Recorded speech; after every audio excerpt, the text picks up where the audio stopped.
Hi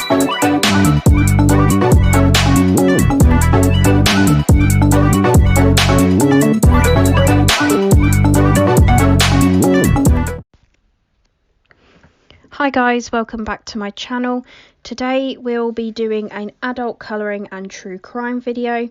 It will be colouring in the Animal Kingdom book, and I'll be talking about a bizarre case of Dorothea Puente. As usual, if you like my content, please like this video and subscribe to my channel, and pop a comment down below if there is anything new you want me to do. Just a little disclaimer, this story does involve sensitive content such as murder, suicide and sexual assault.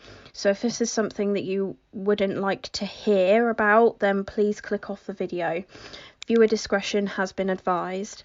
Now let's get on into the story because it's a long one. So Dorothy's full name was Dorothy Helen Gray when she was born. She was said to have killed between 9 to 15 people between the years of 1982 and 1988, and was later apprehended in November 1988. She was born in Redlands, California on January the 9th, 1929. To Trudy May and Jesse James Gray.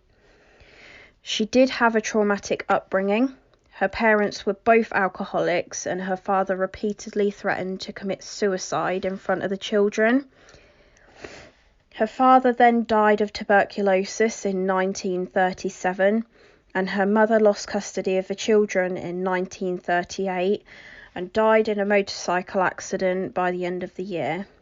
Therefore, Dorothy and her siblings were then sent to an orphanage where she was later sexually abused. Her first marriage was at the age of 16 in 1945, and it was to a soldier named Fred McFall, who had returned from World War II. She had two daughters between 1946 and 1948 with Fred. She sent one child to live with relatives in Sacramento and placed the other up for adoption. Fred left her in late 1948 after she suffered a miscarriage. In spring of 1948, she was arrested for purchasing women's accessories using forged checks. She was charged and pled guilty to 2 counts of forgery and served 6 months in jail and had 3 years probation. This was the start of her life of crime. In 1952, she then married a merchant seaman called Axel Bren Johansson in San Francisco. She created a fake persona when she met him, calling herself Taya Singola Nayada, sorry if I'm not pronouncing that right, claiming to be a Muslim of Egyptian and Israeli descent. They had a turbulent marriage though, and as she would often take advantage of Axel's frequent trips out to sea and invite men to their home and gamble away Axel's money. She was then arrested again in 1960 for owning and operating a brothel under the disguise of a bookkeeping firm. She was found guilty and was sentenced to 90 days in Sacramento County Jail. In 1961, Axel had her committed to DeWitt State Hospital after binge drinking, lying, criminal behaviour and suicide attempts. While there, the doctors diagnosed her as a pathological liar with an unstable personality. Axel and Dorothy then later divorced in 1966, although she would continue to use Axel's surname Johansson for some time following the divorce, as she assumed the identity of Sharon Johansson, hiding her delinquent behaviour by portraying herself as a kind Christian woman, providing young women with sanctuary for poverty and abuse without charge.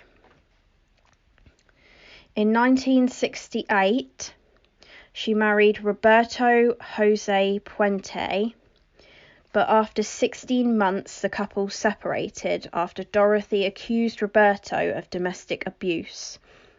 In 1967, she attempted to serve him with a divorce petition, but Roberto fled to Mexico and the divorce didn't get finalized until 1973.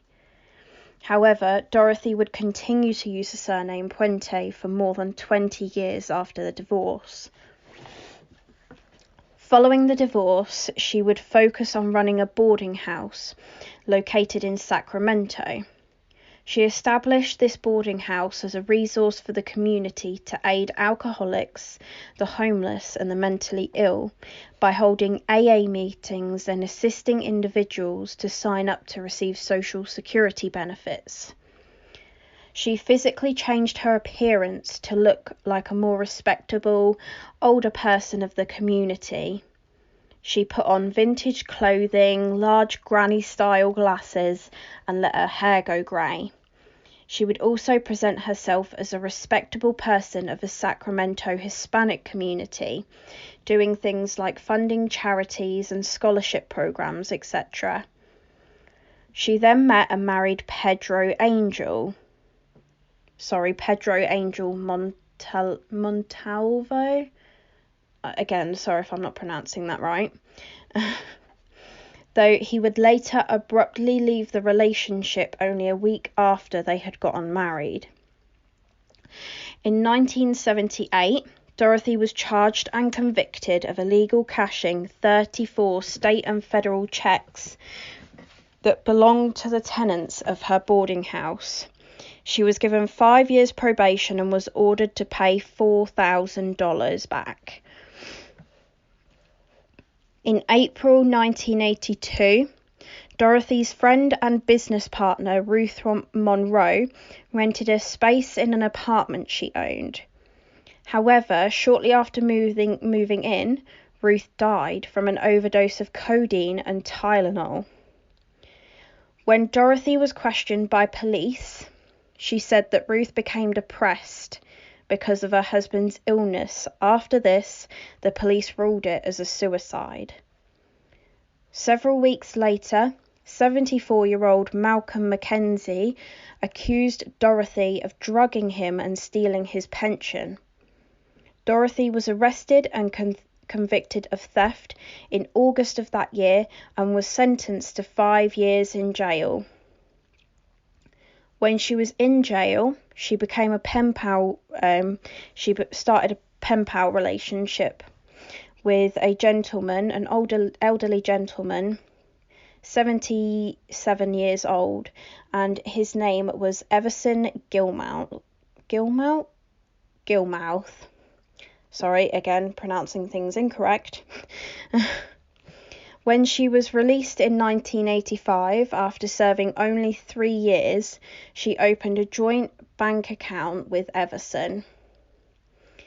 In November of that year, she hired a handyman, Ismael Flores, probably not pronouncing that right, to install wood paneling in her home.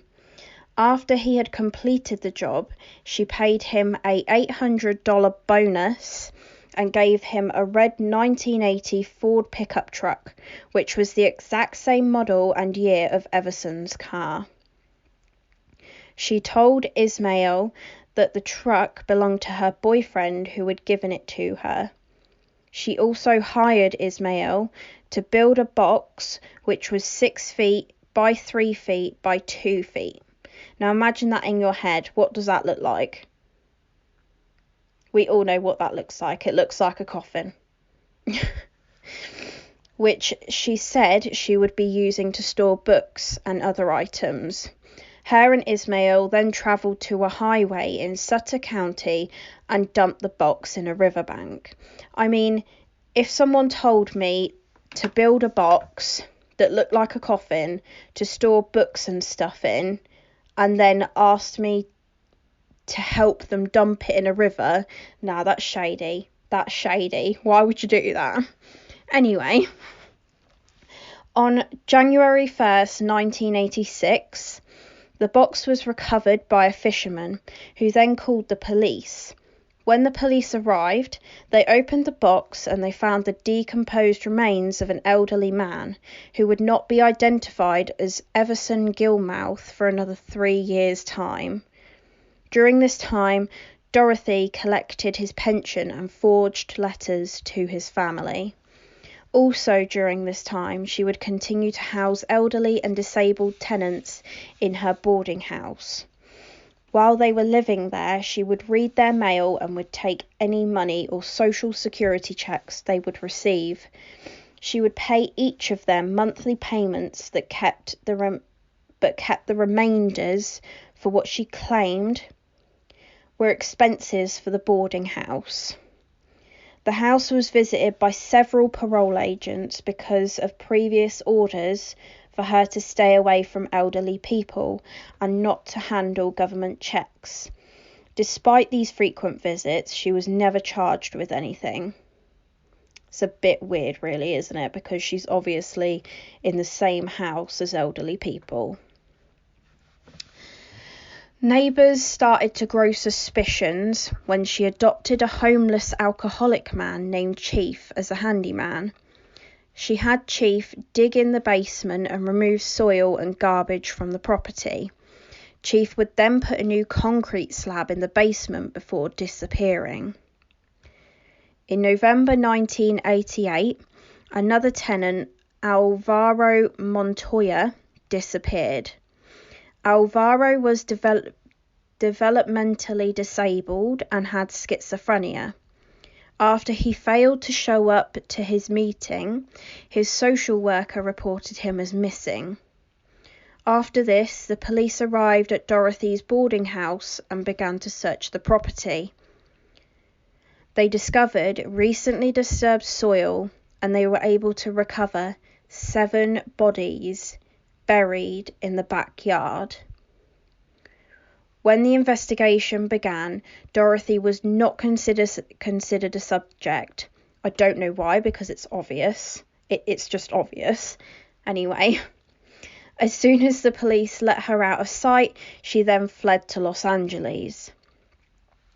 She visited a bar where she got there and began talking to an elderly pensioner who had recognised her from the news and called the police. Dorothy was then charged with 9 counts of murder for the 7 bodies found at her house, in addition to Gilmouth and Montoya. She was convicted of 3 of the murders, as jury couldn't agree on the others. Dorothy was sentenced to 2 life sentences, which she served at Central California Women's Facility in Madera County, California, until she later died in 2011 at the age of 82. Now, all those years that she was in prison, she still insisted that she was innocent and all of the tenants died of natural causes. That's probably why the jury couldn't reach a decision for a lot of the murders, because she was only charged for 3 of them. Now, I don't know what you guys think. I think it's obvious she wasn't innocent, but the jury should have charged her for all of them in my case. But I mean, she did serve her time until she died. She was in prison until she died, so do with that what you want. Anyway, that's all for today. Please like and subscribe my channel, and goodbye. Sorry guys, I did realise that after I'd done the voice recording, the clip is a little bit longer than my voice recording, so you've just got a little bit of silence at the end while I'm finishing off my colouring. Sorry guys.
Bye.